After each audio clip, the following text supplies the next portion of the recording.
தமிழக வெற்றி கழகத்தின் இளைஞரணி பொறுப்பாளர் வந்துள்ளார். அவர் அன்புடன் வரவேற்போம். அஸ்ஸலாமு அலைக்கும். வலைக்கும் அஸ்ஸலாம்.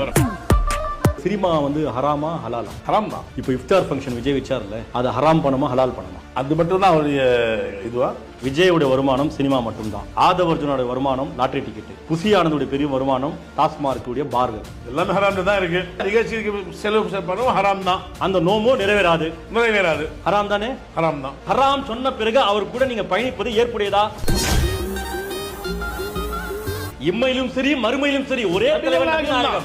அப்படி சொல்லக்கூடியவங்க இன்னைக்கு விஜய் தான் தலைவன்றாங்க. நான் இத்தனை வருடங்களாக நோன்பு இருந்து என்ன பயனும் இல்ல, இன்னைக்கு விஜயை பார்த்தா நிறைவேற்றிட்டேன்னு சொல்றாங்க. ஒரு இஸ்லாமிய பெண்மணி கண்ணீர் சிந்துறாங்க விஜயை பார்த்துட்டேன்னு சொல்லிட்டு. மௌத்தாவனா கூட இறந்து போனா கூட அழுவ மாட்டாங்க. விஜயை பார்த்த பிறகு ஒரு இஸ்லாமிய பெண்மணி கண்ணீர் சிந்துறாங்க. ஹராம் தானே இது? ஹராம் தான். ஏன் இஸ்லாமியர்களுக்கு ஒரே தலைவர் நபிநாயகம் தானங்க? நம்ம விஜய் கூட்டணியில தான் இருக்கிறோம். அரசியல் கூட்டணி, கொள்கை கூட்டணி கிடையாது. நம்ம ஒருத்தர் கூட தொடர்பு வைக்கிறோம்னா, நட்பு வைக்கிறோம்னா, எப்படிப்பட்டவன் எந்த மாதிரி ஆளுன்னு பல முறை யோசிக்கணும். அப்படி உன்னால யோசிக்க முடியலையா? ஸலாத்துல் ஹஜ்ஜத் 2 ரக்காத் தொழுதுட்டு நீ முடிவெடுத்து சொல்றாங்களா இல்லையா? மனசுல குழப்பமா இருந்தா எடுத்துக்கணும்ல. அப்ப ஒரு தெளிவு கிடைச்சிருக்கும்ல. படைத்த இறைவனை தவிர வேற யாருக்கும் அடிப்படைய கூட சொல்றா இல்லையா மார்க்கம்? அப்படிப்பட்ட மார்க்கத்தில் இருக்கக்கூடியவங்க எப்படிங்க விஜய் தலைவன் சொல்றீங்க? பின்னாடி போறீங்க, கை கட்டி நிக்கிறீங்க.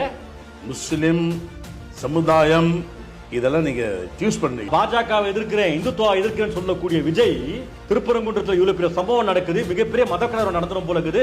ஒருவேளை தர்காவை இடிச்சிருந்தாங்கன்னா என்ன ஆயிருக்கும்? ஒரு வார்த்தை பேசல, ஒட்டுமொத்தமா சைலண்டா இருந்தாங்க. இவங்க நம்பி நீங்க முஸ்லீம்ங்க போறீங்க, உங்க கட்சி தலைவர் பொதுச்செயலாளர் பின்னாடி போயிருக்காங்கன்னா நாளைக்கு எவ்வளவு பேர் ஆபத்து தெரியுமா உங்களுக்கு? Open secret. என்ன பிஜேபியோட அலையன்ஸ். மற்ற சமுதாயத்துக்காரங்க ஒரு முடிவு எடுக்கலாம். இஸ்லாம் சமுதாயத்துக்காரங்க எப்படிங்க இவ்வளவு ஈஸியா முடிவு எடுக்கிறீங்க?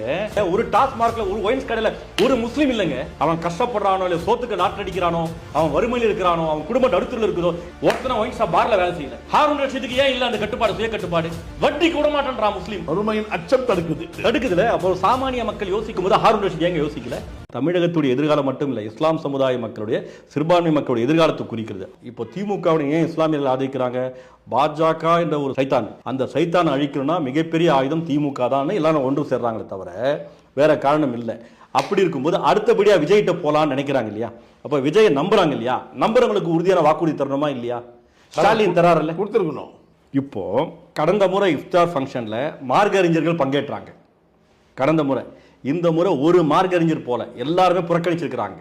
இஸ்லாமியர்கள்ட்ட ஒரு மிகப்பெரிய சிறப்பு என்னன்னா, மார்க்கம் சம்பந்தப்பட்ட விஷயங்கள் வந்துட்டாவே கண்ணியத்தை பாதுகாப்பாங்க, ஒழுக்கத்தை பாதுகாப்பாங்க. அங்க எந்த இடையூறும் இருக்கக்கூடாது. ஒரு மசூதிக்கு ஒரு பெரிய ஸ்டாரே வந்தாலும் பின்னாடி போக மாட்டாங்க. அந்த இடத்துல முக்கியத்துவம் தரவே மாட்டாங்க. வெளியே வந்தா சலாம் சொல்லுவாங்க, பேசுவாங்க. அப்படி கண்ணியத்தை பாதுகாக்கிற இஸ்லாமியர்கள் அந்த இஃப்தியார் ஃபங்க்ஷன்ல கடந்த முறையும் சரி இந்த முறையும் சரி ஒரே விசில் சத்தம். இஃப்தியார் ஃபங்க்ஷன்னாவே இறையச்சத்துடன் கண்ணியத்துடன் செயல்படக்கூடிய இடத்துல, அமைதி காக்க வேண்டிய இடத்துல ஒரே கூச்சல், ஒரே சத்தம். இந்த மாதிரி இஸ்லாமியர்கள் வேற எங்கேயாவது, வேற எந்த கூட்டத்திலேயாவது பார்த்துருக்கீங்களா? பாஜகவுடைய கூட்டத்தில் அப்படி இல்லை.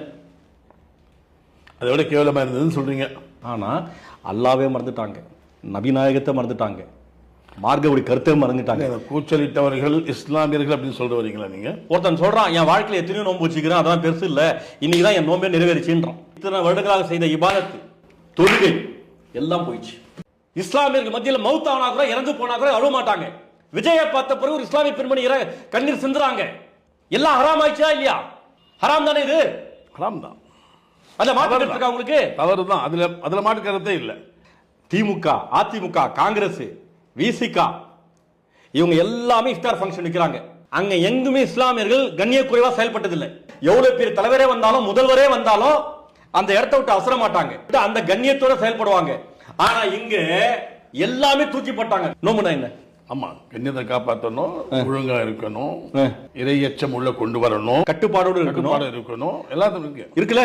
ஆனா விஜய் நடத்திய இஃப்தியார் ஃபங்க்ஷன்ல சுய கட்டுப்பாடுன்னு ஒரு முஸ்லீம் இருந்தாரா? என்னமோ ஒரு நடிகனுக்கு பின்னால் போற மாதிரி போயிட்டாங்க, அவ்வளவுதான்.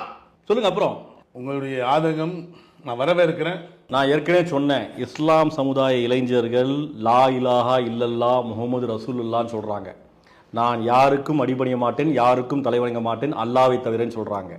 அதனால அவங்க உயிரை துச்சமா நினைக்கக்கூடியவங்க, இம்மை விட மறுமைதான் நமக்கு நிரந்தரமான வாழ்க்கை முக்கியம் நினைக்கக்கூடியவங்க.